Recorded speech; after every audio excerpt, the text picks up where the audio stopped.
भाई लोग नमस्कार, कैसे हैं आप लोग दोस्तों। बिग अपडेट है, जितने भी अंकुश जी के फैंस उनके लिए दोस्तों कल बहुत ही बेहतरीन गाना आने वाला है दोस्तों।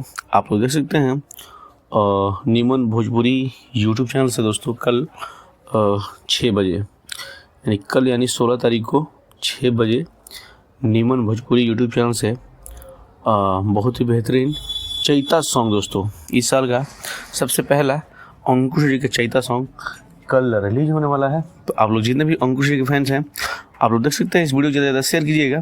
और सॉन्ग का टाइटल है तकिया के दाब के चैत में, तकिया से दाब के चैत में। और दोस्तों इस गाने को गाए हैं अंकुश राजा और प्रियंका सिंह, और इस गीत को लिखे हैं मनोज मतलबी, और म्यूजिक है गोविंद ओझा जी का। सो दोस्तों बहुत ही बेहतरीन गाना होने वाला है, तो आप लोग रेडी हो जाइए। आप लोग इस वीडियो को ज़्यादा शेयर कीजिएगा। सो दोस्तों यही अपडेट था, सोचा आप लोगों को शेयर कर दें। तो अपडेट अच्छा हो तो वीडियो को लाइक जरूर कीजिएगा, चैनल को सब्सक्राइब जरूर कीजिएगा।